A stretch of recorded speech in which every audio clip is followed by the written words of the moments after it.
You're listening to episode 6 of D6 Pack, recorded on May 12th, 2017. Welcome to D6 Pack, the premier podcast about beer, board games, and the surrounding culture. On this episode, we will sample Bold Rock's Virginia Apple Cider, look back at last year's Origins Game Conference, and discuss what's got us hyped about Origins 2017. I'm Travis Keatley, and here are my co-hosts. I'm David Westfall. And I'm Todd Marsh. All right, so as Travis has already alluded, this is going to be a little bit of a different episode. It's not going to be as special like our Star Wars episode was, but we're not necessarily going to do a hype segment or a what's cracking segment like we usually do. We are still going to do a beer, kind of. We'll get more into that in a minute. And then we're going to go into review and top 6. So that's just kind of how we're going to break this episode down.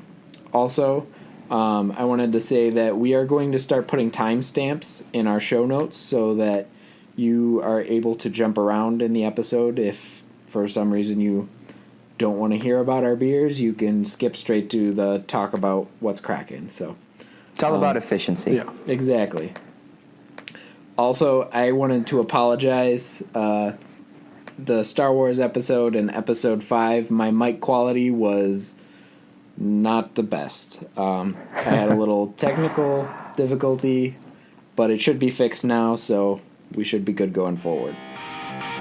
Let's dive into our new brew for this month's episode. Our new brew for this week is Bold Rock's Virginia Apple Cider. And, you know, it's a rarity on our show. I don't believe we've done any ciders yet. Not I'm yet. not mistaken. Not yet. So this will be a first. And yeah, I will take us in by reading you guys and our listeners the description on their website. All right. Crushed and crafted in the Blue Ridge Mountains, Bold Rock's Virginia Apple Cider is a crisp and refreshing cider made with local Virginia apples. So there you have Nice. it. I don't not know. too much. I like it when not too much I to like it. it when David reads it better. Yeah. Your Well, voice sucks. can't win them all. No, you can't. All right. So you guys ready to crack them? Let's crack let's them. do it. Let's crack them. I tell you what. I like ciders almost as much as you, Travis, and Yeah.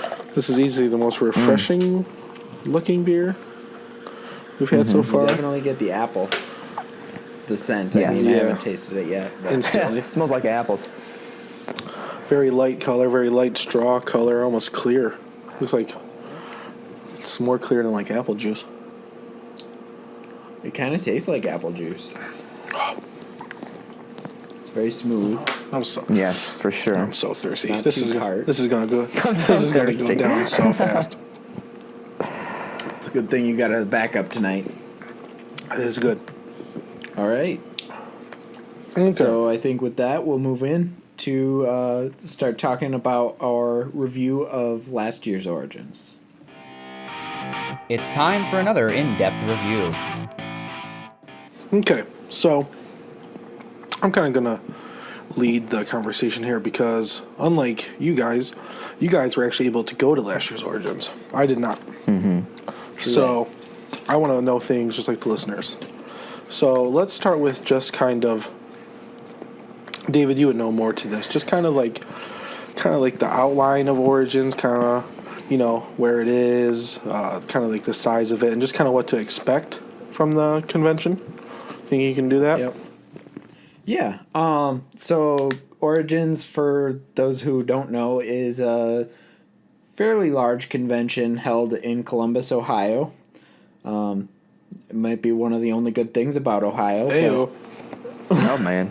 Sorry to our listeners Who are from Ohio, but who are from Ohio. We mean no harm. We but mean no you harm. chose to be there. Anyway, it is a large conference. It's not quite the size of Gen Con, but it's a lot bigger than some of your maybe local conventions would be. There's a lot of big name brand publishers there, so you get to see a lot of expected releases, so that's part of the reason we're able to do the episode we're doing today. So that's all pretty exciting. It's kind of neat because the convention center in Columbus is all like connected by like walkways and above things, the street. yeah. So it's you literally don't have to go outside to get from your hotel to the convention center. So that was kind of neat if it's like raining or something. But so you asked about the size, location. Wasn't there something else? Well, just kind of like the overall feel. Yeah, it's big, but it's not so overwhelming. It's like Origins is a lot of fun. Don't get me wrong, but it's huge. And if it's your first time going to any game convention, Origins can be very overwhelming. Not Origins, Gen Con, sorry. Yes. Gen Con can be very overwhelming. Origins, on the other hand, it's got a lot of the same publishers and events going on, but it's in a much smaller setting, and it feels a little more intimate than Gen Con does. Yeah, and Dave, for our listeners out there, last year I did attend Origins, and we'll get into this more specifically, but I can't agree more with Dave's statement about it. It was big, but it was a great intro, and it felt definitely intimate to where you could actually really get in there and spend some time talking to publishers and creators and, just have fun demoing a lot of the games. So for me, it was great. Now, Travis, this was your first convention, was it not? This is my first game convention, ever. Mm-hmm. So what was your first feel? Like, what did you think about it? Like, I really enjoyed it. I definitely was super happy to have Dave and Adrian there with me because, they kind of had some insider secrets as far as if you were wanting to purchase games, right? Here's where you need to go, and here's the time we need to do it. But as far as, roaming the actual conference, they had it divided really into two large rooms. One of the sides was definitely more geared toward demoing and trying them out. And I would say that, it could be overwhelming, but at the same time, the people there are super helpful, and they give you a map and a layout of where everything is. So it was just really nice and convenient, and I enjoyed it. Yeah, to expand on what Travis is saying a little bit, they've got the two halls. The one is, it's the demo hall. That's where they're going to have, like, competitions and stuff. Mm-hmm. And then the other one is the exhibit hall. So they might have some small demos going on over there, have the game set up, something like that. But for the most part, that is for promoting and selling their games. okay. And that is the part of the convention that closes down at 6. Usually the demo hall is going to stay open until 8 or later than that, depending on the publisher. Now, David, you've been to other conventions before this. How does it compare? Well, I already compared it to Gen Con. It's just the smaller. Yes, it's a lot smaller than Gen Con. I would say that the exhibit hall is maybe a fifth of the size of Gen Con's. Okay. But like I said, you still have a lot of the same publishers, Right. At least the ones that you want to go check out at Gen Con. So you're not really missing that there. Would you say Origins is more like tabletop board game focused, where Gen Con has like a wide range of things, or does Origins have that wide range as well? Like, does Origins have like space for like RPGers and or like Magic the Gathering players or collectible card game players, or is it more tabletop game focused? To be honest with you, I am there looking at the games mostly, so I'm not really paying attention to the RPGs and stuff. But now that I'm thinking about it, there was some RPG aspects to Origins. Yeah. I know that there was it's Wizards of the Coast does D&D, right? Yep. They had a giveaway one of the days, and they're in like a different part of the convention center. Okay. So they just kind of funneled people in, and you got this goodie bag, and it was just like a bunch of stickers and Okay. D&D stuff, but it was kind of cool. Okay. So, let's kind of change gears here. What about things like, kind of like around the convention? What else can you do? Like, where can you go to eat? What kind of like events or anything that kind of around the convention? You want to take this first, Travis? I can give it a shot. Take it. Like Dave was saying, they do offer a typical food court in the convention center. I was kind of underwhelmed by that, but Okay. Yeah, it's a concession stand. it's a concession deal. It's not anything super great, but it's convenient if you really don't want to go outside. You really never have to, I Right. guess. But they did have a little market nearby. I think it was called Eastern's Market, Dave, if I am remembering correctly. Yeah. But it's really cool. It's like an indoor market where they have different. I think it's North Market. North Market? Okay, it's east, north. It's somewhere It's a with a direction. direction. It's a direction. Yeah, but it's nearby. You can't miss it. Everybody knows about it. And luckily, when I was there with Dave and Adrian last year, we had beautiful weather, so we were able to roam a little bit more outside. But once you get inside, they have a seating area up top, and down below you can buy pretty much whatever sort of food you're in the mood for. They have a bunch of small little. They're almost like booths, but they're not. You just kind of form lines and order your food and then go sit upstairs. But I thought that was really neat. I mean, you could easily go there for every meal and kind of have a different, cuisine, really. I mean, you've got choices. So that was cool. And then if you walk down the street a little bit into the little more kind of Main Street feel area, there's a bunch of restaurants and bars and things that you could go hang out at in the afternoon. Yeah. But I would say that the board gaming itself is definitely more limited to the hotel and the lobbies there or the actual conference center itself. So you could really make a weekend out of it and kind of get a taste of what Columbus has to offer. So, yeah. Dave? Yeah. Travis mentioned that they had a concession stand there, and then last year they do have an actual food court, but it was pretty much under construction last year, so it was, like Travis said, it was underwhelming. But I don't know, maybe they normally have more food options than what there was last year. As far as other things to do outside of the convention, we went to another restaurant called Melt, which serves gourmet grilled cheese. It's a little bit of a walk. I think it was about a mile outside of the convention center. Yeah. So if you're interested in checking that out, maybe take an Uber, unless it's a nice day out and you want to take a walk. I highly recommend that you check out Melt. Yeah, it was good food. It was, yeah. I think it was a little farther walk than we had planned on it being, but it was enjoyable still. We had good You feel a weather little last better year. about what you just ate. Yeah. We had Knowing to that burn you some of it off. okay, I'm going to burn some calories off. Heck yeah. Talking about food, now I'm super jealous.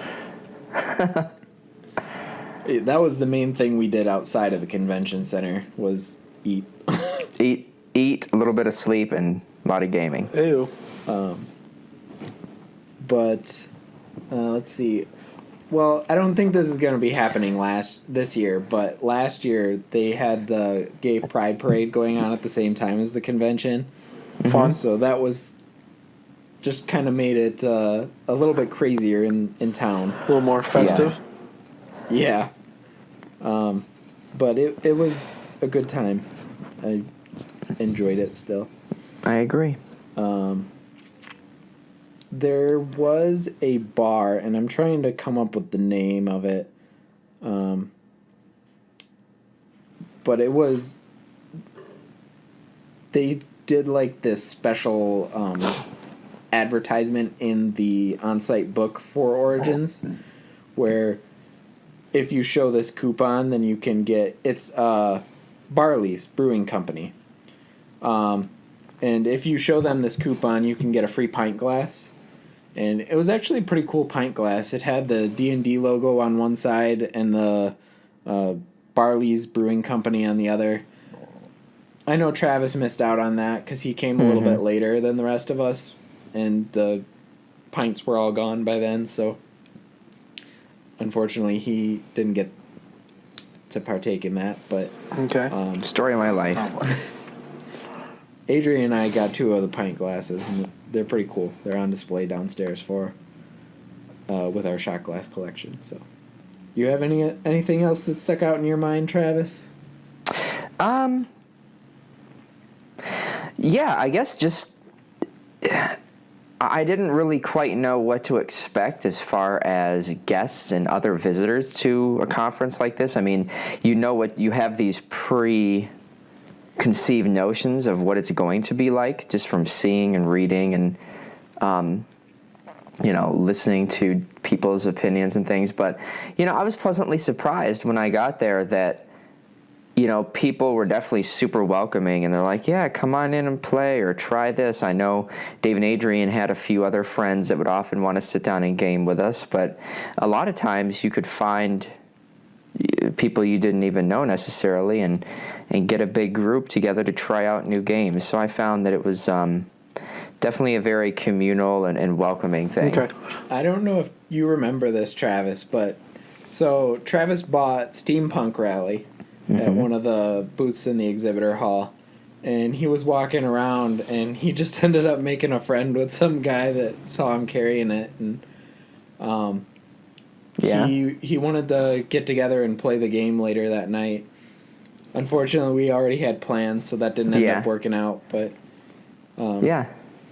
do you remember what I'm talking about, Travis? I do vaguely remember that, and I also remember this other guy. I don't know if you guys were there, but he was falling asleep at the table.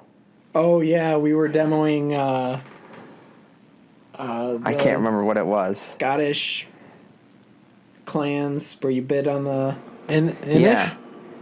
No, that one wasn't out yet. Anyways, we had somebody that was a representative, I think it was of the company, or maybe it was just a volunteer, that was explaining the game to us, and it's me, Dave, and Adrian, and he's on the other side, and I don't know, he must have had a long day, Right. but he's just zonked out, and it was the most absurd What time of the day was experience. this? Do you remember? It was pretty late, Yeah. but it wasn't, you know. It was 6 maybe. Gotcha. Yeah. And I mean, and that's another thing. If you get there when they open the doors, what is it, 10 o'clock or something, Dave? Yes. You're going to be pretty zonked and tired by 6, right? Well, you have to think with these conventions. Not even when the convention's closed for the night.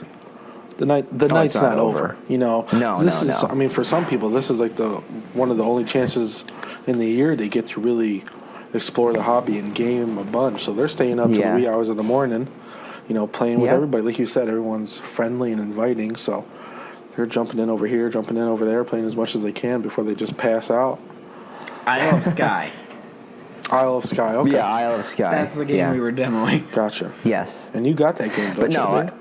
Yes. Awesome. it was fun. Okay. I really enjoyed it. So that's something else that you kind of segued into there, Todd. Mayfair has a ribbon program, which is something that newcomers to conventions should know about, because if you collect 5 different colored ribbons, you can turn those in for a 50% off voucher on one of Mayfair's games. So that's how I ended up getting Isle of Skye. I got it for half off. I mean, at that's the convention. And I mean, for a board game, that's a lot. I mean, some board games you could save $20-$30 that way. So You get a ribbon by demoing different games from Mayfair. So right. they're encouraging you to try their games in order to get this incentive. So Yeah, they know they know that if they get you to try it, there's a good chance you're going to buy it anyways. Well, and that's a good idea, because if you're trying their games, then Exactly. you're going to get 50% off. So basically, whichever one you like the best out of those, just get it. It's such a deal, and great there's other marketing. companies that do similar things, but Mayfair's is the best deal. But I know AEG, they give you a raffle ticket each time that you demo one of their games, and then they just do like a big raffle, like 2 or 3 times a day, giving away games. So. And that's one other thing, Dave, that you kind of made me remember. But there you can get a lot of, what do they call them? Like special game pieces. Promos. Promos. There's promos that are being given out at a lot of different booths, and I think we actually went and got a few from Yellow. What's that? Yeah, Yellow definitely gave us a bunch. They had a way to earn those by demoing their games, and the other gentlemen that speak about games, what were their names again? The Dice Tower. The Dice Tower had some promos and things out. I know that I think that BGG they would give gave away. out a few too. And I think you BGG, had to so pay for those ones, but yeah. But so the conference is a great way for you to get unique things that you might not see Can't get anywhere else anywhere too else. that aren't. Yeah, So that's really cool. yeah. do you want to talk about the Yellow program, Travis? How about you go ahead? Okay. So, I mean, I kind of mentioned that there's different companies that try to get you to demo their games. Yellow has like all of their games in a library, and you can pay a small fee. I think it's like $4 or something like that. But you get a stamp sheet, and for each different game that you complete, you get a promo. And if you do like a special demo, then you get a specific promo that's not available through that normal program. So we ended up getting the penguins and the ducks for Happy Pigs that way, which I don't think are available any other way. So that's a cool thing about conventions, is that you get those inside access to little things like that other people don't. So Yeah. Okay. So, I'm trying to think if I have any other questions for you guys. All right, so that's kind of last year's Origin. So, what's the plans for this year? I know, unfortunately for me, I'm not going to be able to go to Origins this year. I believe the dates are June 14th through 17th, and unfortunately, I'll be having a kid. Unfortunately. I mean, when it comes to gaming, yeah, unfortunately. Yeah. So yeah, we'll be having a kid right in that time. So I unfortunately probably won't be able to make it, or any time in the future, thinking ahead, because that'll always be her birthday.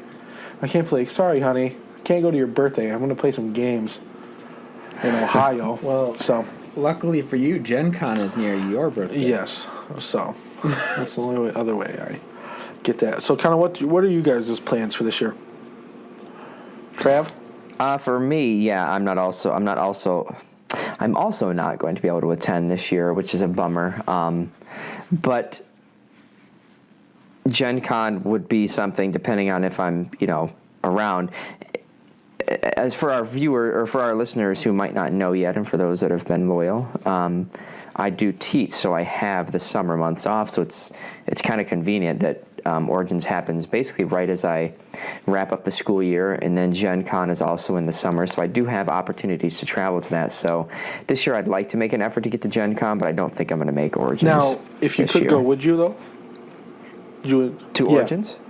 Oh yeah, I would definitely recommend, and I would go back. So I try to go every so year. you It's something enjoyed it that I would enough to where definitely you enjoy. would definitely try to go every year if you could. Oh yeah, for sure. Awesome. So I am going to Origins. Hey. Unfortunately, I don't think I'll be able to go the whole time like I did last year. I'm in school right now, so I have some other commitments that are going to hold me up until maybe Friday. This convention starts on Wednesday, by the way. I should have mentioned that earlier. There's not much going on Wednesday. You can get your tickets and stuff then, and then the real stuff starts on Thursday, but we probably won't get there until Friday. So that is going to limit what I can do there. Okay. So what I am going to do is what I would also recommend for new people going to a convention for the first time.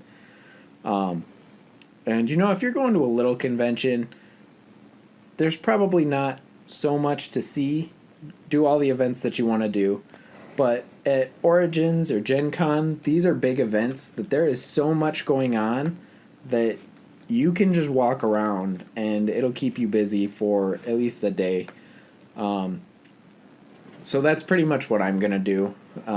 We'll probably get in on some of the events like the yellow game table area, maybe the Mayfair stuff. The Dice Tower event is always they do a live streaming of their podcast at these That big was conventions. Fun. Yeah. So that's something we'll try to get into. Unfortunately, I don't think at this point that they've posted where it's going to be. So we're a little up in the air about that one still. But we enjoy going to it, so hopefully that'll work out.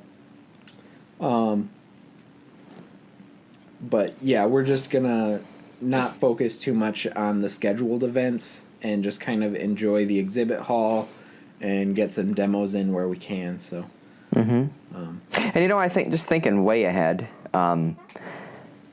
it would be a real treat, and it would be great if we could all go to Origins one year or one of these big board game conferences and bring our listeners an episode from the conference. Yeah, that'd be really cool. That would be pretty That'd cool. That would be neat. So, stick with us, loyal fan base. We'll maybe one day we'll reach that point. Down the road. Right. Down the Or road. at least we can do like the Secret Cabal and host a special meetup at one of the local bars or something like that. Hey, Yeah. there you go. There we Now you're go. We talking. can host it at Melt. Hey, there you go. We could, yeah. Get some free grilled cheeses. That's all I care about. Real good cheeses. Do you have any other questions or anything, Todd? Nothing that I can think of. No, you guys pretty well covered that in depth pretty well. And I've heard stories from you guys, off show too. So if any of our listeners have any questions, please send us your questions, comments. We'll try to get those answered to you via any of our social media, Facebook, Twitter, Instagram. It's all at D6Pack Podcast. Hopefully you've heard me say that before, but if not, please check us out. And if any listeners are going and they want to maybe play a game with you, maybe message you and try to do that as well. That would be awesome too. Yeah, we'd love to meet you. Absolutely. So that'd be really cool. So I think with that, we will move into our top 6 of games that we're hyped about for this year. It's time for our top 6. Every year, BGG does a list of all the new releases that are going to be either for sale or demoed at these big conventions. So we are recording this fairly far ahead of the convention. Just because of our recording schedule, this is kind of how we have to do this. So the list was not final when we made our lists. Right. But since I made my list, I think they've added like 4 or 5 games, and they wouldn't have changed my list much, if at all. But if you want to get more information on what's going to be at Origins, check out the BGG forum, and you can see a full list of what's going to be released or demoed there. So, with that, I think we will jump into our number 6. Travis, you want to start us off? All right, I will do that. So as I was looking through this list, it was definitely quite comprehensive, and it just gets me excited, or even more excited than I already am about the board gaming industry and what's to come. But my number 6 is published by Smirk and Dagger Games, and it is called The Tower of Madness. I'm not sure if you guys remember looking at this one, but it definitely falls more into the action, dexterity, and dice rolling type genres. But the general premise behind it is you have this tower that's roughly a foot tall. It's got some cool graphics on it. It looks like a mysterious kind of Tower of Madness, and there's these crazy looking tentacles that come out the side. And basically you're supposed to fill this tower with a bunch of different marbles that, depending on which card you play, which track you're trying to unlock, you have to pull out these tentacles, and marbles may or may not drop from the tower. So As they drop, they can do different things, such as give you knowledge that you necessarily wouldn't have had that marble not have dropped, or they give you discovery points and spells that you can use later on. But there are 3 doom marbles that summon, they call them Cthulhu, and that ends the game. It's almost like an instant game over. So it involves risk, but at the same time you're playing cards, and it's kind of whimsical, and it looked like something fun when you need a break from those really involved games where you have to do a lot of thinking and planning ahead. Yeah, brain burners. And it's for 3 to 5 players, but it just looked like something that would be fun. And I think this is one of those games that if somebody sees it from across the room, it might bring them to the table, and then you can not only have them try it, but you could start introducing them to more board games too. It has a visual appeal to it. That's what I was just about to say, because the thing with like dexterity games like that, they normally have a very good table like appeal. They're normally big and loud, and people are kind of high energy about it, so they really draw people in. So sounds cool. And I like it because you can play very, I don't know, reserved in a way, but you can also push your luck a lot by continuing to pull out these tentacles and trying to get the marbles to complete your spells that you can use and be the most powerful character on the game. But there's a lot of risk involved with that, right? Because you might end up losing. So I remember this one being on the list, but it wasn't one that caught my eye, so I didn't read too much into it. But one of the games that I enjoyed when I was younger was Kerplunk. Did you guys ever play that? I've heard of it. I don't know. I've seen it. It's a similar style of game, I think, where you've got a bunch of sticks that are crisscrossing through this tube, and there's a bunch of marbles sitting on them, and you pull sticks, and whoever makes all the marbles fall loses. Yes. So this game sounds similar to that, but maybe a more gamer version of it. So It is. It adds more story to it, and it gives you more of a purpose for doing it, other than just like, I don't want the marbles to fall. To me, it sounded like you want marbles. You do, in a way. Yeah, certain marbles. Yeah. So that sounds interesting. That sounds cool. Yeah. So my number 6 is higher on someone else's list. So let's go to you, Ted. Hey, my number 6 is higher on someone else's list too. Let's go to 5. I'll start. You want to? My number 5 is higher on someone else's list too. Oh Lord have mercy. Okay, and that's it for higher ups for me. But yeah, my 5 is higher on someone else's. All right. Well, Travis just did quite a bit of talking. He did. So I think I will go with my number 5. Yeah, hang on a second. All right, do that. All right. My number 5 is produced by a Michigan company, and that is Rocky Road a la Mode, produced by Green Couch Games. Sounds like a Ben & Jerry's flavor that I would like to try. It's an ice cream game. Cool. Oh, is it? Yes. Okay. Green Couch Games, though, I just wanted to give them a quick shout out because they are a Michigan company. They're a game publisher from Flint, Michigan, and that's part of the reason that this is on my list is gotta support my own state. So that's cool. I didn't know that. But Rocky Road a la Mode also looks like a interesting game. To be honest, Green Couch Games hasn't produced much that's caught my eye in the past, but this one sounds kind of cool. It's sort of a set collection game where you're picking up these cards, and they have 2 different actions that you can use them for. You can either use them to upgrade your ice cream truck to provide more types of ice cream that you can sell in the future. Okay. Or you can sell ice cream to that card as a customer. And basically you go through selling these ice cream cones, and whoever sells the most at the end of the game wins. So I don't know a ton about the game, but I'm excited to try it. So. How many players is it? I don't know off the top of my head. Probably 2 to 4. That would be my guess as well. Most games are that. it seems to me like, Dave, this would have the same vibe and appeal as like a Sushi Go, like artwork-wise, right? Yeah, I would think so. Okay. And that's what Green Couch Games has done in the past. They Okay. make very cutesy stuff, Okay. which doesn't normally catch my eye, but like I've said in the past, Adrian likes cutesy. And let me tell you And- what, when you have kids and everything, they like cutesy too. So They I like always cutesy, try to too. look out for things like that are more inviting Yeah. looking. So that sounds cool. But this one looks like a good game in addition to being cutesy, so I like that. Yeah, So- it sounds like something I'd like to try too. Yeah. So you want to go ahead and give us your number 5, Travis? Sure.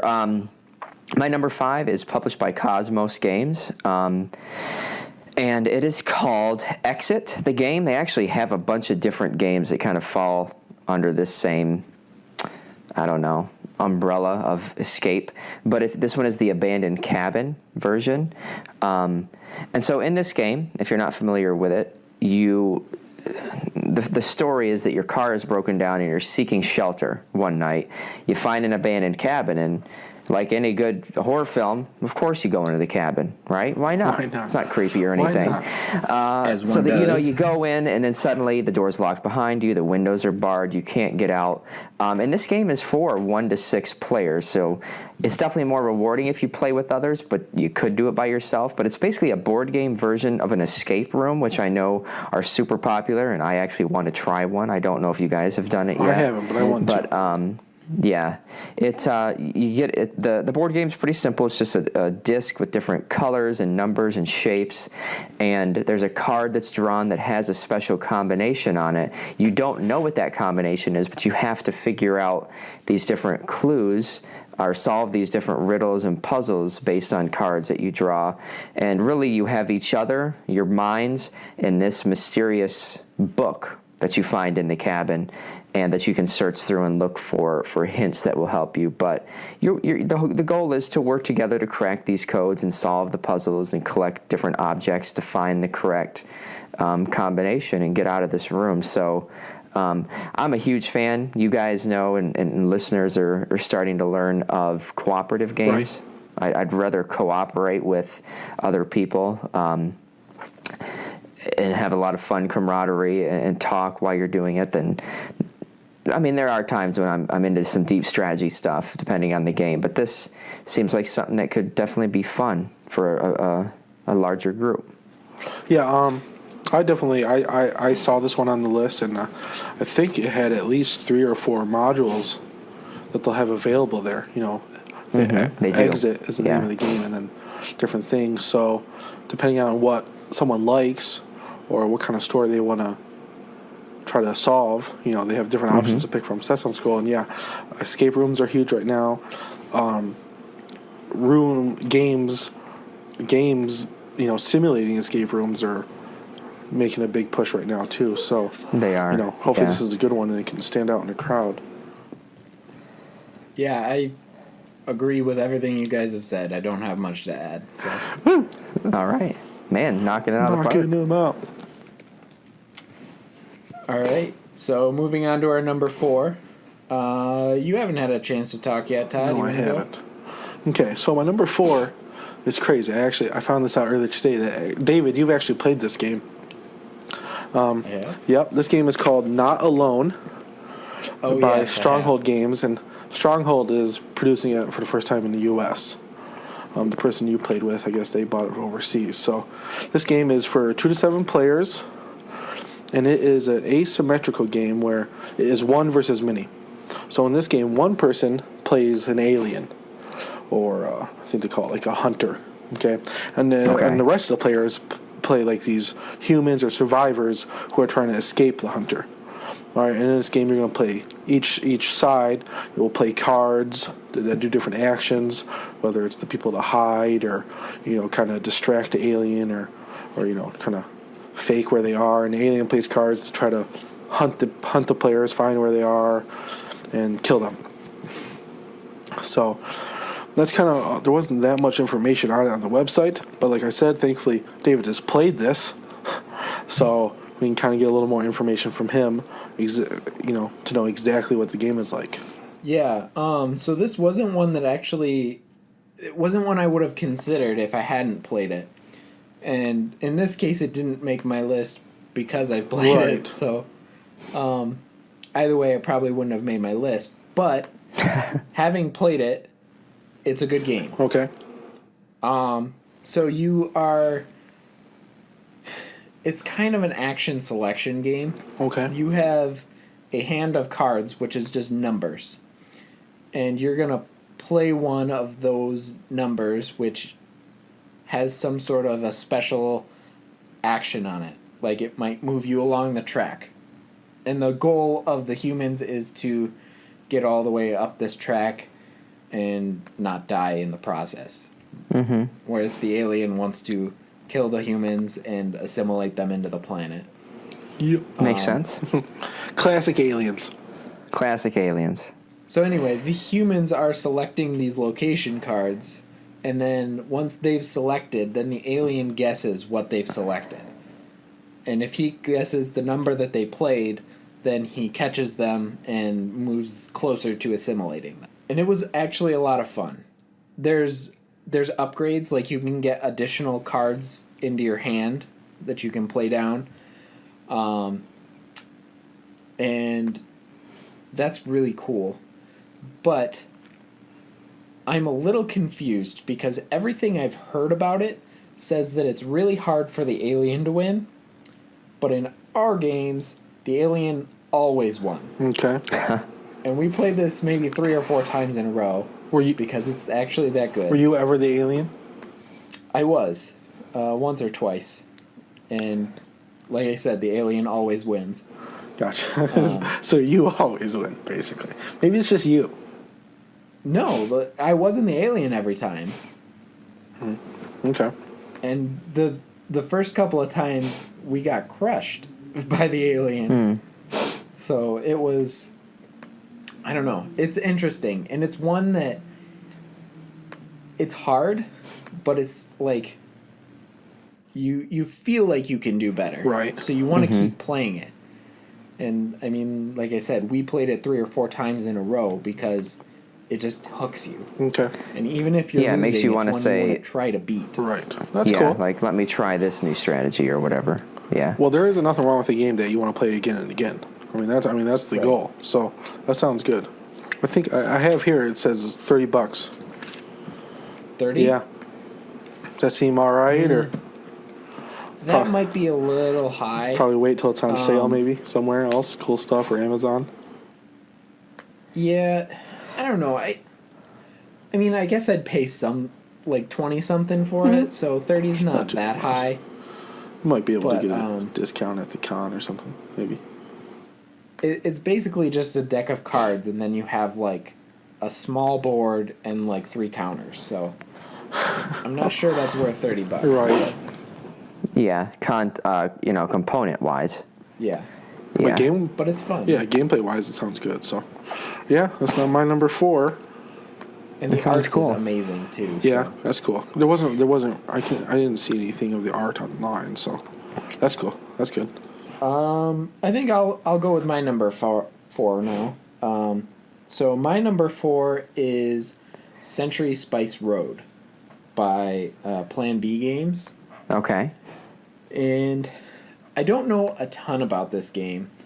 I've heard some reviews, but what I've heard, it's similar to Splendor, where you are collecting these resources and then you are using special cards in order to convert them into more resources so that you can buy better cards later on. And what I have heard of it is that it's a Splendor killer. Splendor is one of the like go-to gateway games right now. Yeah, I love Splendor. Okay. If this is going to surpass that, this is something that's got me hyped. And it's something, while I don't know a ton about it, I definitely want to give it a shot. And it's one of the things that's definitely on my checkout list at Origins. That does I'll sound tell you cool. what. As soon as you said it's like Splendor, that piqued my interest. I didn't stumble across this in my searching, And if I would have saw something that said that, I probably definitely would have made my list, because Splendor is one of my favorite games. And I don't know if it said it in the BGG thing. I've just Right. heard about it in other hype sections. Right. So that's definitely look out for that. And if you play it, let me know. I will definitely. I'll probably bring back a review after Origins at some point. You'll probably just bring it back. Bring the game back, Just bring yeah. it back. Possibly. Yeah. Cool. And I think it plays more than Splendor too. Splendor's a 1 to 4. This is or 2 to 4. This is 2 to 5. So Ooh. Okay. I They're know just there's trying to outdo variants 'em. of Splendor you can do that with, but Yeah. having a extra player there's never a bad thing. No. All right, Trav, what you got? What do I have for my number 4? My number 4 is a game published by B&B Games, and it is called The Refuge: A Race for Survival. This game is a post-apocalyptic zombie-themed strategy game, and one of the things that drew me to it was definitely the theme, right? I mean, it's a zombie game. I know that a lot of them are out there. I haven't actually played very many, maybe one.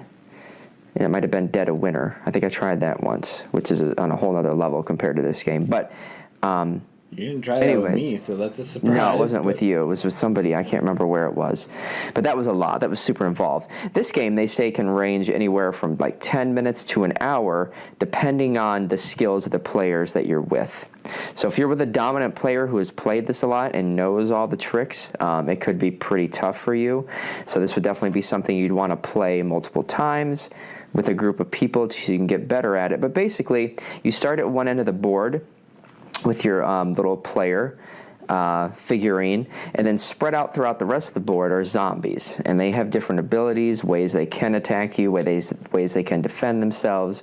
And each time you move a space up the board, you can choose to either wait for other people to go basically charging into the zombies and create a path for you that may or may not work out for them, and you can kind of sneak your way to victory, which would take longer. Or you can choose to fight, and you can get cards that are different weapons with different powers and antidotes in case you get bitten, or keys that unlock certain things. But the goal is to get to the last refuge, which is supposed to be this safe house that has limited resources, so you have to be kind of the first person to get there because there's only enough resources for you.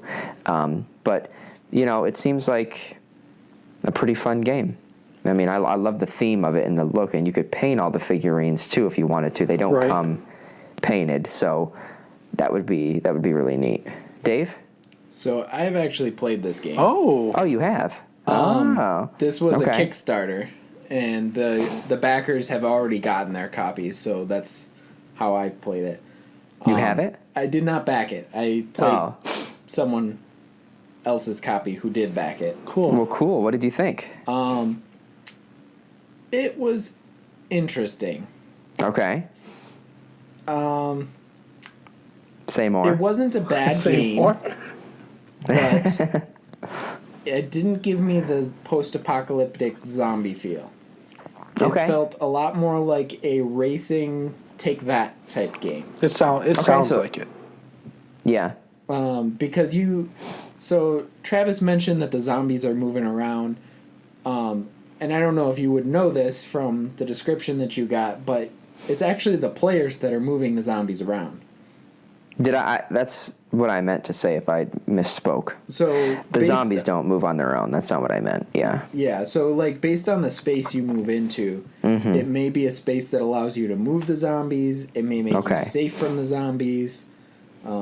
There's another space that allows you to switch places with another player. Oh, okay. So potentially you could like wall yourself in with all these zombies and then switch places with another player and then just get out. Yeah. Right. And they're stuck in the middle of a bunch A of big zombies. F you, basically. So yeah, I don't know. It didn't feel as tense as a zombie game would. Yeah. I feel a zombie game should be, but it was interesting, and it does fit the time frame that you said, Travis. Yeah. It can go very quickly, or it can take a little while if it's getting drug out. I only played this with 3 players, so I'd be Okay. interested to try it with a higher player count and see Yeah. if that makes it a little more tense. Yeah, I saw this game, and it's definitely on my short list. One of the things that Okay. stood out for me with this game is that most zombie games, Travis, like you said, Dead of Winter and other games like Zombicide and I Have a Zombie Game, most of those games are cooperative, where everybody is trying to just beat the zombies together and survive, where this is a zombie game where it's, there's one winner, So that made it stand out and be different for me. And it sounded cool, for sure. Yeah. Yeah. All right. So with that, we'll move into our number 3. And I think I'll start out our number 3. We are on number 3, right? Yep. Okay. He's hammered. He said- he's He bold said rock. he said 1.5 Bold Rocks. He's trashed. No, I just cracked number 2. Okay. Anyway, my number 3 is sort of a follow-up to Fuse. That is Flatline by Renegade Games. Okay. Have either of you gotten a chance to play Fuse with us yet? Yeah, I You remember demoed I it played at it at last year's Origins, and I Origins. loved it. Yeah. Yeah. Thought about buying it. I haven't played it. So we did end up buying it, but... So Flatline is supposed to be like an advanced version of Fuse. Okay. In Fuse, you're rolling dice just trying to fill out a simple pattern in order to disarm these bombs. In Flatline, the story is that the bomb has gone Oh off. boy, And you failed. Now You failed in Fuse. that is typically what happens. You failed. Now here's you the... lost, yeah. and I'll play this game. So Flatline takes place in like an emergency room, and you are trying to save these patients that are coming into you from this explosion. And it works similar to Fuse in that you're drawing dice out of a bag and rolling them. Actually, I don't think it's out of a bag. I think you just have a pool of dice, and you're rolling them, and each turn you have a set number of dice. And then you try to figure out within a minute where all of the players are going to commit their dice. So you have a lot of different things that you have to balance. You have to put dice onto your patients in order to start healing them. Okay. You have these crises that are coming out, and you have to commit dice to get rid of those, or you automatically lose.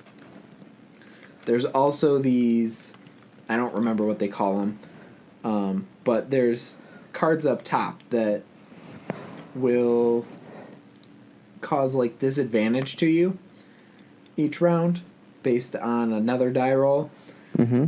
But if you commit dice to them, then you can get rid of those so that you're not as disadvantaged in future rounds. So you're just trying to balance all this within a minute and figure out who's got the dice that can go where and what needs to take priority.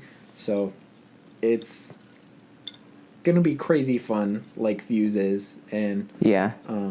I look forward to trying that out. So Yeah, that does sound like That does fun. sound cool. And I know that, just to kind of continue off of this, I played Fuse at Origins last year, and I like how this definitely adds more strategy to the Fuse formula. Instead of just racing to try to fill in a card with the luck of the roll and placing the different colored die where they need to be, you have to now worry and manage other things while you're also Doing that. racing. Yeah, so I could definitely see enjoying this, and I'd look forward to try it too. Yeah, you play this game, you're gonna flatline out of excitement. Oh. all right, how about your number 3, Todd? Okay, my number 3 is, let me look here, a game called Rush and Bash by Quick Simple Games. Now, Okay. how I could easily describe this game is that it didn't have a big description, there was really no pictures, but what it sounded like to me is a mixture of King of Tokyo and Formula D. So it's a racing game, but it's almost like a. I don't know if you guys ever played the game Twisted Metal.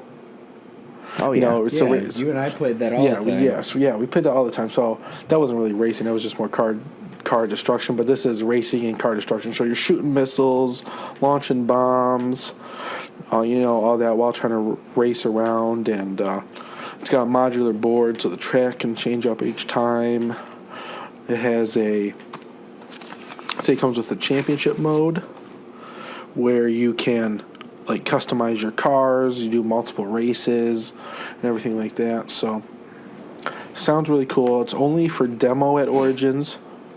Plays 2 to 6 players. Like I said, there wasn't so much information on it, but the little information they had really stood out to me. Really sounded cool. 3D elements to the board, like little cutout volcanoes, mountains, trees, things like that. So it's kind of got a good table appeal. Yeah. Like that. So only for demo. So maybe Dave, you can find it, check it out for me. That'd be cool. But the combination of what it sounded like King of Tokyo from the day, both 2 games I have, so it sounded perfect. Huh. Yeah, I don't remember seeing this one. Dave, maybe you can speak to it more? I mean, if Todd said there wasn't a picture, it probably There was a didn't picture. catch my eye There out. was Yeah, just a that's the same picture thing for me. of the box, but there was no picture of the Oh, I see. board or a video. Some of the games, Or like an animated, something that they made. yeah, it was gotcha. just a picture of the game box and a small description, a couple I paragraphs. think I might vaguely remember seeing this, but I didn't look much into it. I am looking at it now. It does look like King of Tokyo. Yeah, So that's like that. that's That was my interesting. instant first thought. It's got that same art style, cartoon but monster. Cool, cartoonish. And at last year's Origin, I think they had Crazy Carts going. Okay. I don't remember who did that one, but that was actually pretty popular. So maybe Russian Bash will be the surprise hit of this con. We'll see. Hopefully it's cool. I'll let you know. All right, awesome. Travis, what about your number 3? Okay, so I have to start by saying 3, 2, and 1 were tough. To find or I'm find the sure order? you guys To had put the them in same order? experience. Yeah, just to figure out where I wanted them, but it all worked out. I like all 6 of these games. I'm looking forward to trying them all, hopefully. But anyways, this number 3 for me is published by Arcane Wonders, and it's called Spoils of War. This was my number 5. I knew you'd appreciate this one, Todd. This was What's my that? number 6. This was my number 5. All right, so you guys Crossover. are already, you know what's happening. But for our listeners out there, it's like it's a Spoils of War dice game to where you kind of Viking themed, cartoonish art, but you have basically just finished a raid. You've returned to like the chief's tent. You've piled the table high with the spoils of war, and now you have to bid and wager and bluff the other people at the table to try to collect what you think will give you the most points at the end and win. But there are heated debates. Depending on what cards are played, the tables can turn quickly. Maybe you don't have the highest value items, but then something comes up that changes that, and you're like, oh, I got you.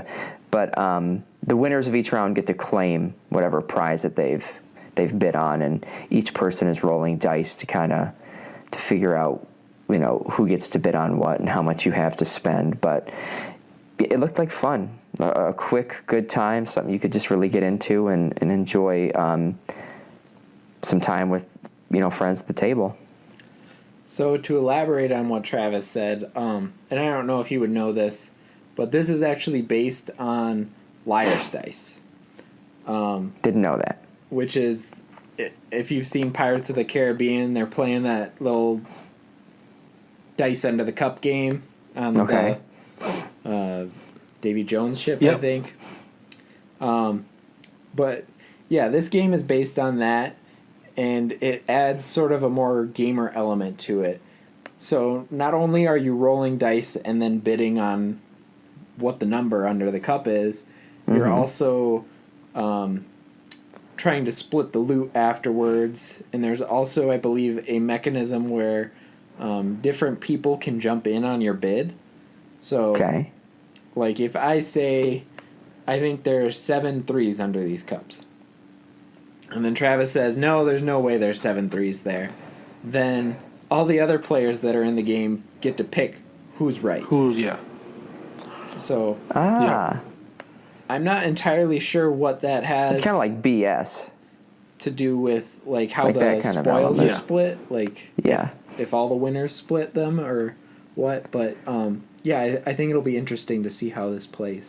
Yeah, from what I looked up, how I would describe this is, yes, almost like what King of Tokyo does to Yahtzee, this does to Spoils of War. So, to Liar's Dice, yeah. So it adds, like, the fantasy theme around it. Really, from what I could see, really cool artwork, really good components. From what I understand, this is going to hit $40 price point for this game. So a little high, but it seems worth it. I don't know. That's about where King of Tokyo's at. Maybe. But It's this, a little lower, but... Yeah, but this, like I said, really good components, quality. 3 to 5 players, so that's a good sweet spot there. Definitely, like I said, it's on my list, so definitely something I was hyped about. Want to see and try out sometime, maybe. For sure. Yeah. All right. So moving into our number 2. My number 2. I don't know if you guys have even seen this game. So, this game, my number 2, is a game called Island Hopper by Eagle Griffin Games. And this game stood out to me. And like you, Travis, my order isn't necessarily like I said, we don't know much about these games, so some I was really excited about, but the order could be mixed up at all. But this game is first and foremost, it's 2 to 6 players, and what it is, you're like a crackpot team of pilots, and you're on a plane, and you're making deliveries, okay, like drop ship deliveries, crates with parachutes over these islands, okay, and at each turn, everybody negotiates and bids for someone to be the pilot, okay. Okay. Now, when someone's the pilot, everyone else needs to get deliveries done to certain areas. So they will pay and offer stuff to the pilot to go to their spot. Okay. And then once the pilot takes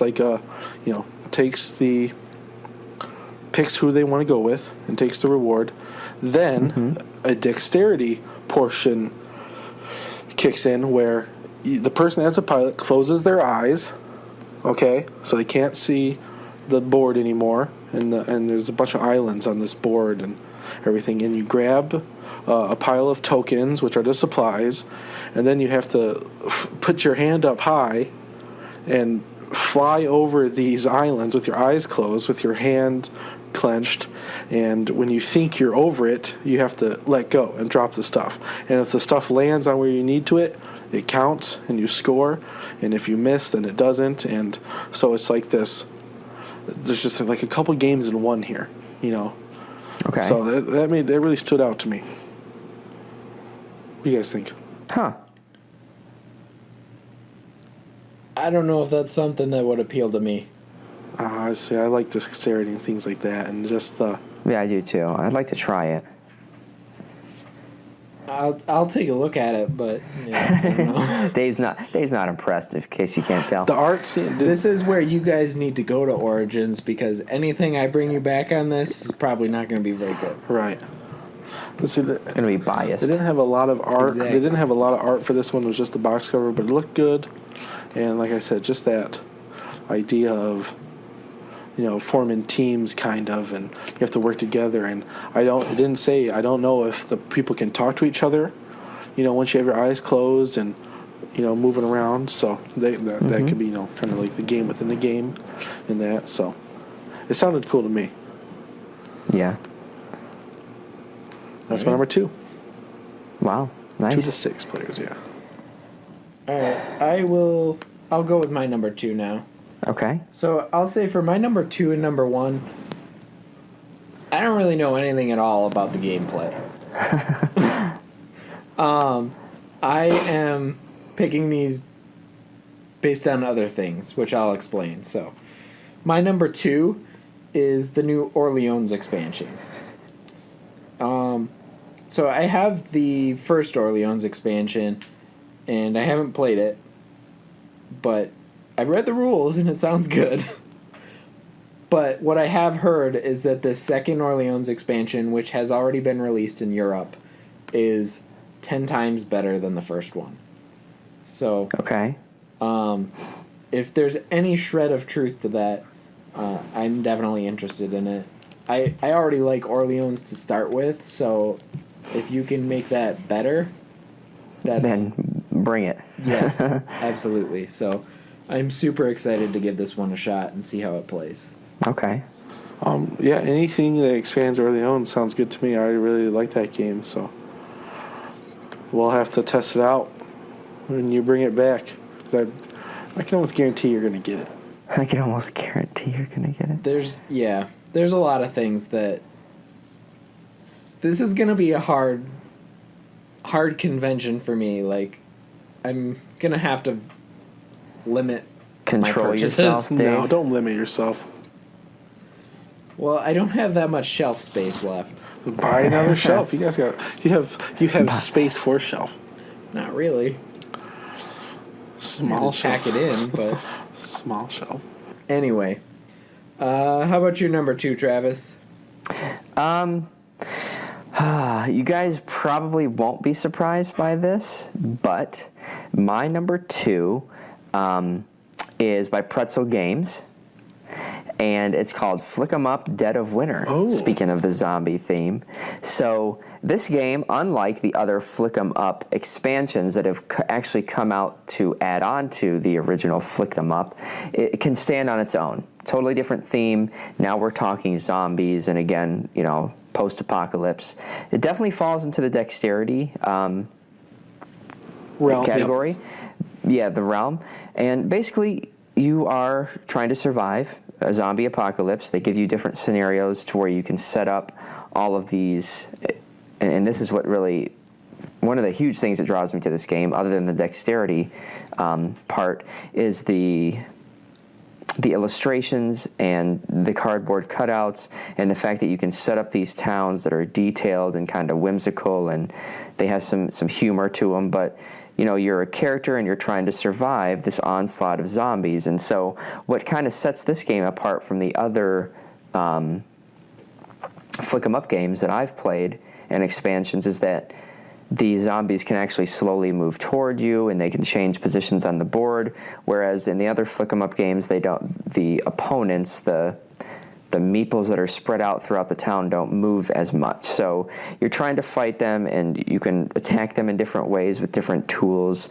You can flick things at them, which is why it's called Flick 'em Up. Throw Molotov cocktails. Ooh. It'll do, perimeter type damage instead of a direct hit.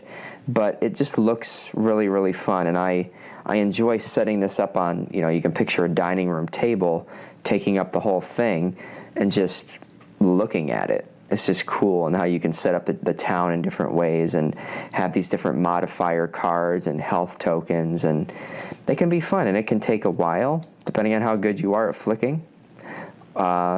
Or it can go pretty quickly if you got somebody who's a sharpshooter. But I really like it for the visual appeal, and I've been a fan of this series. And I know, Dave, I was with you at Origins last year when I picked up my first Flick 'em Up game, the original. So it's been an awesome relationship since. I still haven't played that, Travis.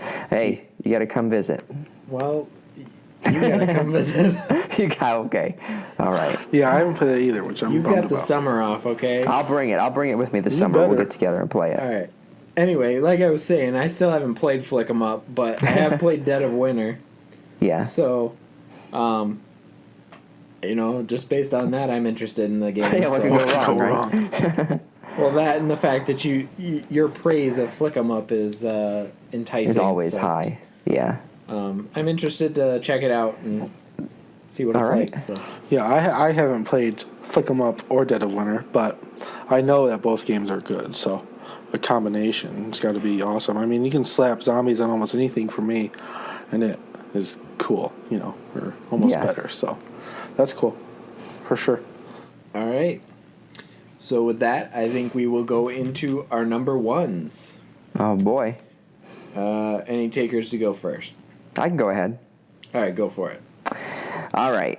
This is definitely a... Should we guess? Well, you can, and I'll give you a hint. It's a departure from the dexterity type of, theme that it seems that I'm into following. The party category? Party, no. Does it involve? Okay, then. Does it involve a mountain? Yes. This game by Inside Up Games is the publisher. It's called Summit, the board game. Is that what you were thinking, Todd? Yes, that was my number 6.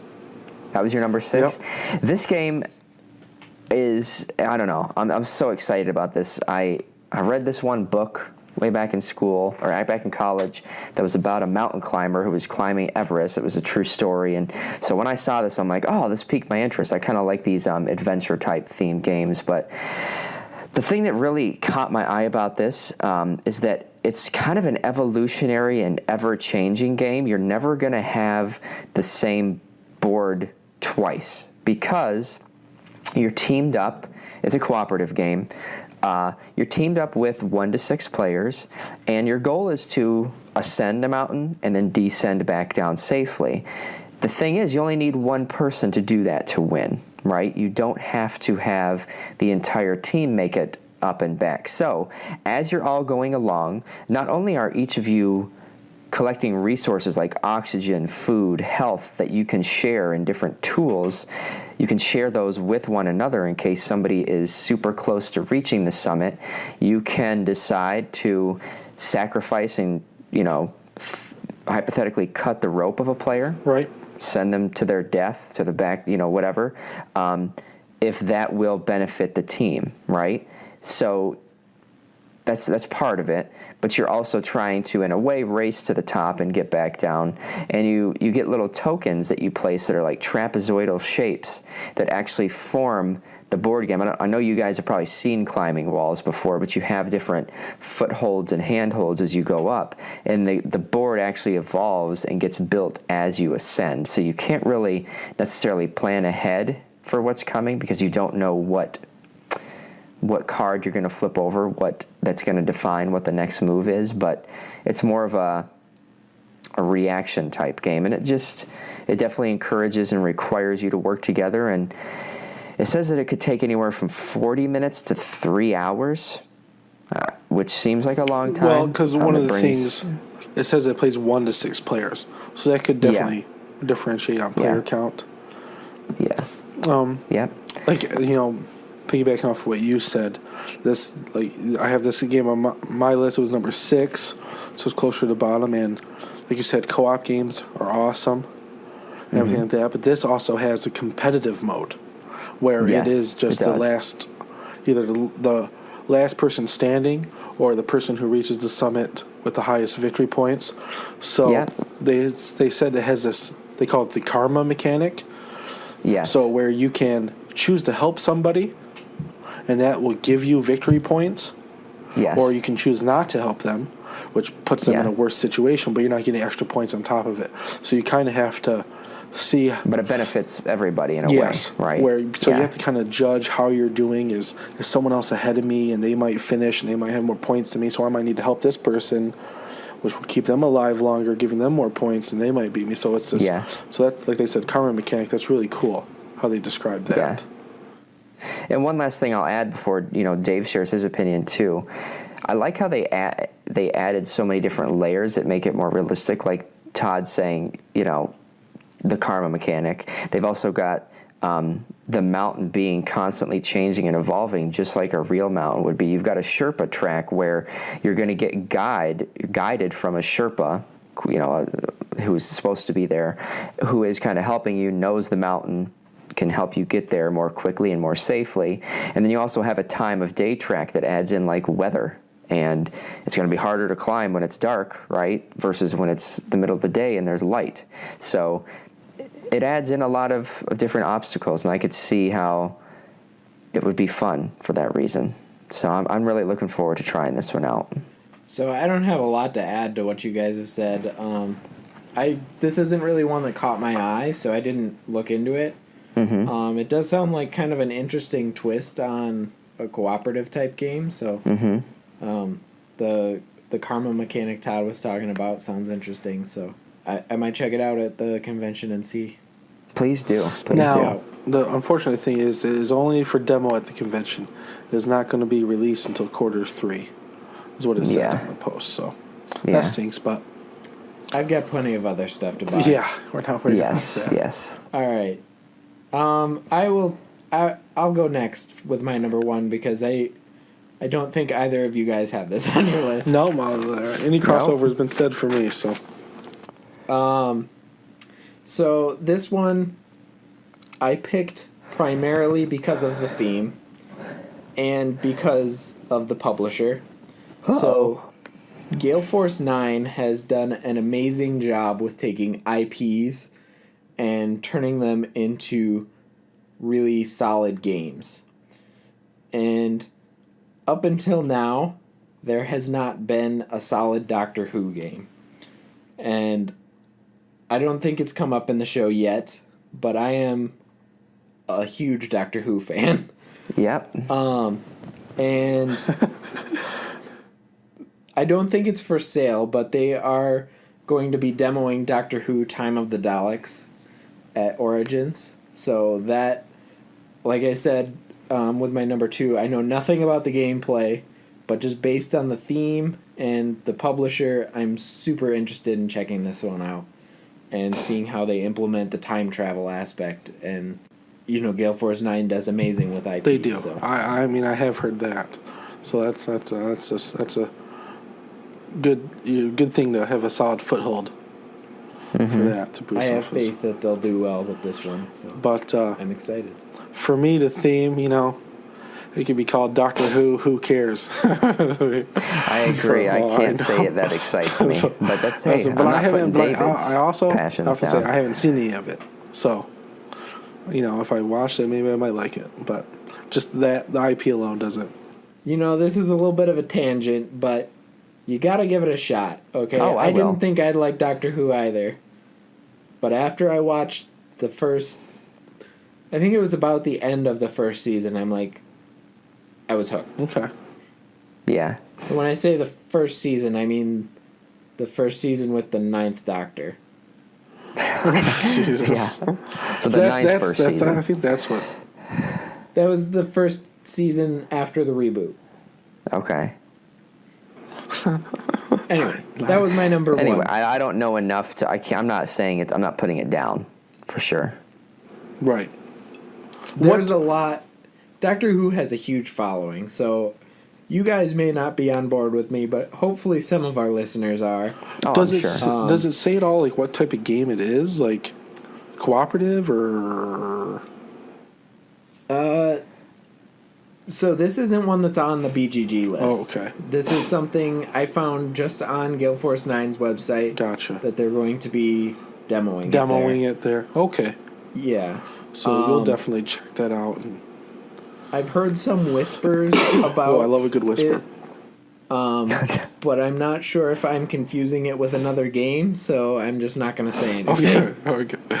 So all we have is Gale Force 9, Doctor Who, number one hype. Yeah, that's all. There's like 3 time travel games coming out this year. Yeah, it seemed like there's a lot. So I'm not sure which one I'm thinking that I know about, but anyway, that's my number one. So, what about yours, Todd? Okay, my number one. Again, the thing that probably made this jump to the top of the list was the company. That's Yellow, which is King of Tokyo is my favorite game. That's from Yellow, and I love their games. I love their art. Yeah. And this game, awesome theme, is called Arena for the Gods. So anything with mythology stands out to me. It's an awesome theme. And this is gods from all different mythos, Greek, Norse, Egyptian mythology, and they're all fighting in this arena. And from what I got from it is 2 to 6 players, and it's kind of like it's kind of two parts, where the first part is you're buying and bidding for equipment and abilities and powers and things like that, and the second part is the fight in the arena. And with this one, the arena, it's the board, but it also has these 3D elements of towers and spikes and everything. So, there's movement inside the arena and fighting and attacking and things that just appeal to me to the max. So, like I said, from Yellow, from the same designer that did Book of Madness for Yellow. So, that was a pretty good game. That was cooperative. This is not. This is fight to the death. And you get points for fighting. And when the first person dies, the game is over right then and there. Okay, so it's not a game where all these people are playing and they're dying, and then they have to wait for everyone else to finish the game. As soon as someone dies, the game's over. Whoever has the most points at that point wins. So that's cool. Like King of Tokyo, you can have 6 players, and like you said, people die and getting out of the way and everything. That's like the only downfall of King of Tokyo. So this definitely appealed to me. That's my number one. Like I said, Yellow, awesome. Yeah, this one, it was on my short list too, Todd. It looked like a lot of fun. And, I will actually say that this kind of ties in with the episode, but from my Origins experience last year, when I hit the yellow section of the BGG Origins preview, I immediately took a lot more time, just because I've grown to respect, the types of board games that they make, and this one was definitely close. So I'm excited. Want to give this one a try. Yeah, and they didn't have a big list of games, so this was definitely... But they're good at what they do, so... A few games can hit hard, Exactly. For some reason, I thought Arena was another game. So I just kind of glanced over this one thinking it was an expansion I knew nothing about. Right. I thought you would have mentioned this because I know you're into that same type of thing as me, with the gods and everything like that. So I thought you would have seen. And Yellow, you're a big fan of them too. So I'm surprised you didn't know. I really thought Arena wasn't... I already thought it was a thing. There's probably so many games with Arena in the title. That might be it. I don't know. And gods, so things blend together. Yeah. Especially when you have 300 board games like you do, Dave. Yeah, that's true. Everything does blur together. Everything blurs together. So, but yeah, it does sound interesting. I'm definitely going to be spending some time in the yellow booth. Right, so you'll definitely see this. Because there are all those promos. So, yeah, that's something I'll be checking out. So, awesome. Very cool. It doesn't release there though. It's only demoed there. No. So that stinks. It releases that actually 2 might weeks make later. It hard for me to see then. Because depending on how many copies they have there, right, I may not even be able to get close to it. Yeah. It releases 2 weeks later, which is just come on, speed up production, get it to the convention. Yeah. Quit teasing us. Quit teasing. What are you going to do? Yeah. I will say one thing that didn't make my list, I'm actually hoping it comes out before Origins, is the expansions for Star Trek Ascendancy. I've been waiting on these things for a year now. Right. And Amazon says they'll be released on May 31st, so hopefully I won't have to wait until Origins, but if not, I will definitely be picking those up at the convention. Also, they announced earlier this year that they are doing a third expansion for the Borg, which I doubt they'll have anything for really, but if they just have some of the models, I think that would be cool to see too. Okay. Anything else stand out for you, Travis, that you didn't put on your list? No, not off the top of my head. The only one that is the one that you mentioned that we just talked about. For me, there was a couple. There's a game called New York Slice, which is about pizza. So, I definitely want to take a bite out of that. I've seen that one played. It looks a lot of fun. Yeah, that was... I haven't played it yet myself. Gotcha. So yeah, that was on my short list. David, you mentioned Flatline, and that was crazy because there's a bunch of one of the running themes with this gaming conventions, like there's a bunch of like emergency health type games, like nurses. Yeah. There's this game called Dynamite Nurse. It's this like triage game. So that stood out to me. So that's like the hot theme for this convention or something. And with the spirit of our podcast, there's a game called Oktoberfest. I knew you were going to mention that one. That's the one. And from Rio Grande Games, and that game, I looked into that game almost made my list. That's probably my number 7, because not only the theme about beer and everything, but it actually sounded like a pretty cool game. It would have been in my top 10. Yeah, for sure. So that's definitely something to check out. But yeah, that's all I had for like kind of honorable mentions and things like that. One that I was kind of surprised wasn't on any of our lists was Codenames Duet. I saw that, but I don't know. I'm kind of You're burnt out on Codenames. I don't know why you keep. I'm not tired of it. I'll play it. I love it, but I don't. I think It's just not something that would get me hyped. It's like No. it's like kind of the same thing. It's an evolution of the same No, thing. I'm looking for something new Yeah. right now, and Well, this Yeah. makes Codenames a cooperative game. doesn't it just make it a 2-player game? Well, it does, but you're working together. So it doesn't have to be a 2-player game, but Oh, okay. it can be. What it is you have a card that it's double-sided. So one person's looking at one thing and one person's looking at the other. And you're working on the same grid, trying to get all the clues filled out, but you only have half the information. Huh. Okay, that sounds cool.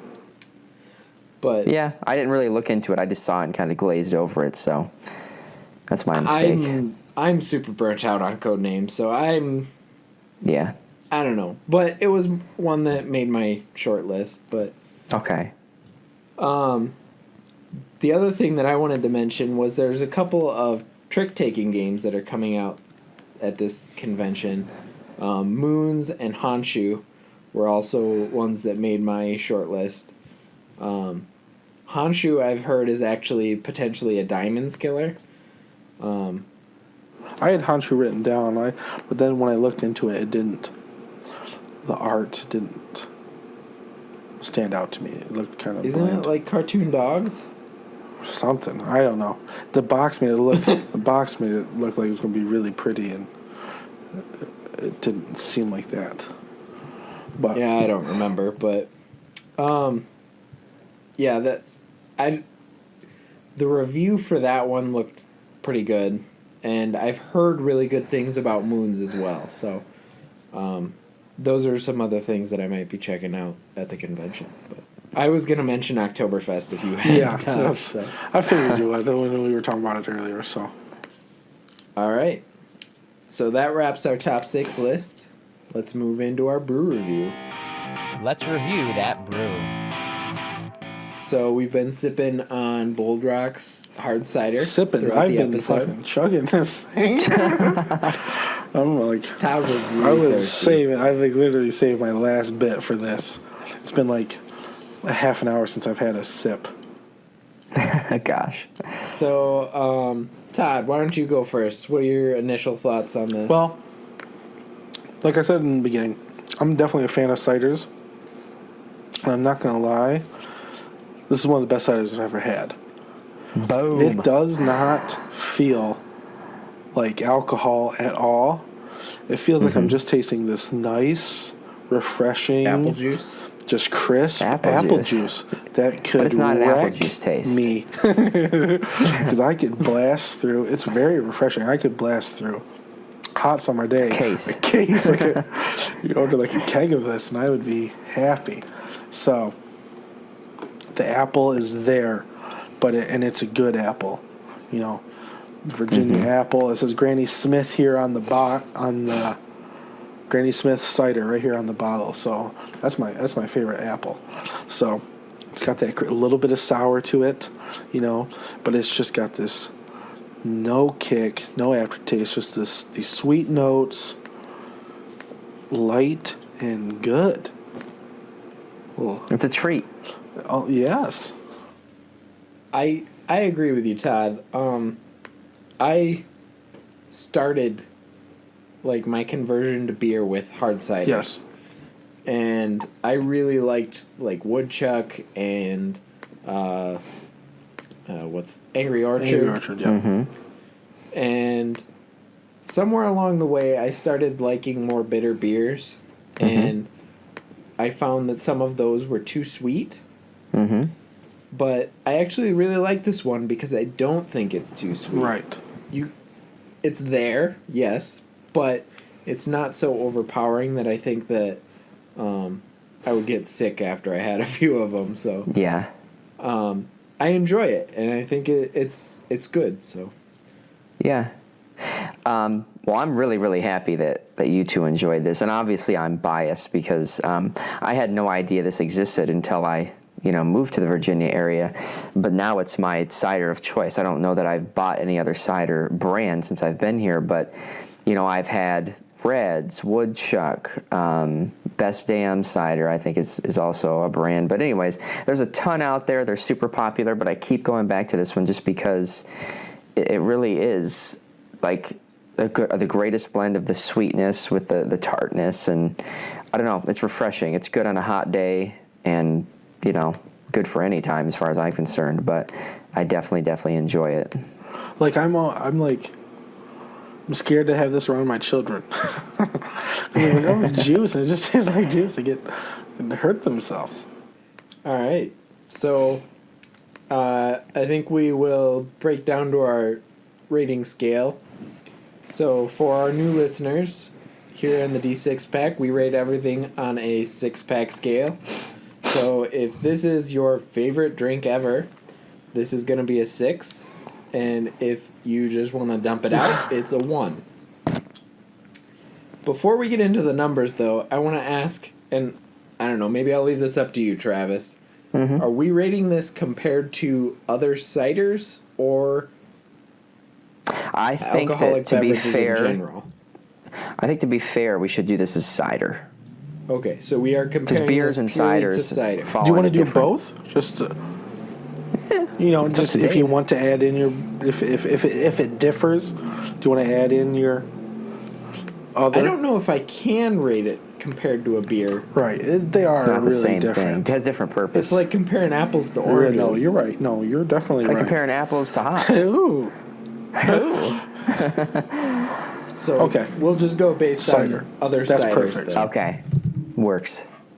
Okay. So I need a little bit of time to think. Why Okay. don't you go first, Todd? all right. Well, as I said in my what I was thinking about, this is the best cider I've ever had so far to date. So, I mean, I guess when you say it's the best and it's your favorite, you have to give it a 6 out of 6.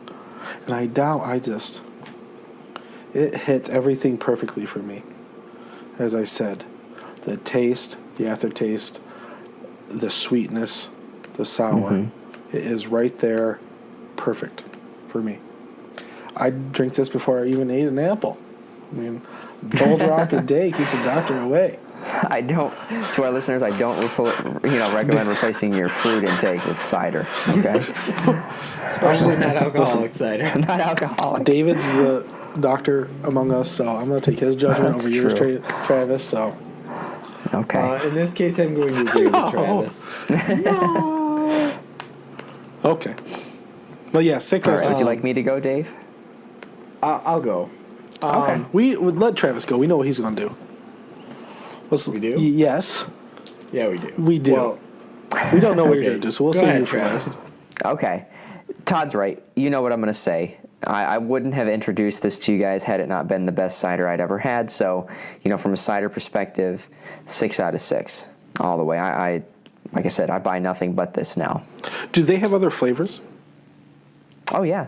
Yes, they do. Yeah, they have a more of an ale. It has a more beer-type aftertaste to it, which reminded me of a Reds. Okay. It's definitely closer to Reds if you guys have had that. But I know you guys have for our listeners. But they do. They have pear. They had a citrus, which I think kind of get away from apple cider, but they were interesting. Yeah. All right. So for me, I'm having a hard time with this one because I started out with ciders and I've diverged from them now. It's not my drink of choice. Mm-hmm. But we said we're comparing this to other ciders. Comparing apples to apples. Apples, yes. So compared to other ciders, I got to agree with you guys. This is a 6 out of 6. Wow. I've had a lot of other ciders, and I don't know. There might be some that are on par with this one, but I can't think of any specifically that stand out more than this. So I don't think I can give it lower rating and like be justified in doing that. So I gotta give it a 6 out of 6. That's got to be our highest rating for a brew. It is. It is. Yeah. But Unanimous. it's a cider. But it's a cider. Hey. So Where does cider credit where credit is due. David, you said you're kind of done with ciders. So where do ciders in overall rank with you now? Are they middle of the pack or are they way at the bottom?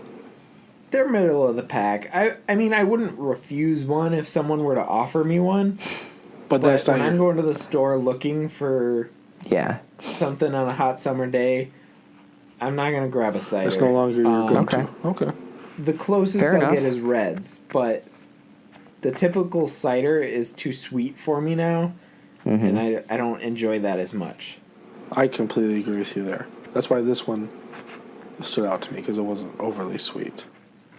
And I agree about that as well. So that's why I have to give it a 6 out of 6, even though it's a little bit painful for me to do it. Oh, I love it. Awesome. Well, that right. that has it, huh? That'll has wrap it. our episode. So for our listeners, play hard and drink responsibly. Thanks for tuning in to another episode of D6 Pack. We'd love for you to share what's got you hyped about Origins 2017 on our various social media accounts, which can be found at D6 Pack Podcast on Facebook, Instagram, and Twitter. We hope you'll tune in next month for our thoughts on New Belgium's Night Tripper, a full review of Guardians of the Galaxy Volume 2, and a ton more nerdy entertainment. As always, D6 Pack is not affiliated with any products discussed during this podcast, and all opinions are those of the creators.